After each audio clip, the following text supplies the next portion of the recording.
Hey YouTube, what is going on? Brandon here with another ink installation. Today we're installing the ink on the Epson XP970. I'm going to be showing you how to install all of the ink cartridges.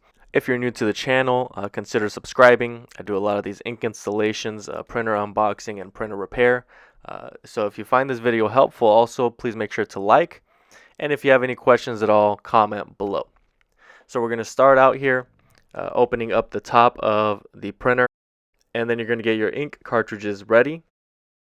So they're all going to have some tab at the bottom that you're going to want to remove, and that's just covering the actual sponge that allows the ink to go into the nozzle of the print head.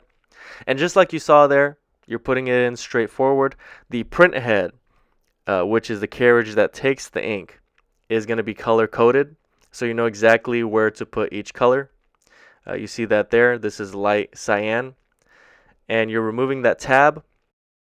You're holding it out straight in front of you where you can read left to right. And then, of course, you want to make sure that that chip at the bottom is towards the back so that it fits over those copper pieces that are on the print head. And once you know what to do, you can install the rest of them without a problem. I will be leaving a link in the description below for some remanufactured versions of this ink. It's going to be the same thing. It's just remanufactured, which means it's going to be less expensive. I use remanufactured ink all the time, so you shouldn't have a problem with it at all, and you're going to save yourself some money. So I'll leave that link below, along with a link for this printer. And now to take out the printer ink cartridges, it's going to be the same process. So those blue tabs that you see at the bottom, those when you're installing them need to click so you know it's in place.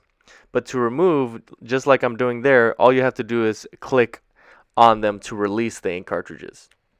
To install, as you see there, they're going to click in place and lock the ink cartridge. So I hope this video ended up helping you out. Again, consider subscribing, like this video. Any questions at all, comment below. Again, there will be a link for the remanufactured ink and the printer for your convenience down in the description below. That's all I have for today. Thank you guys so much for watching, and until next time.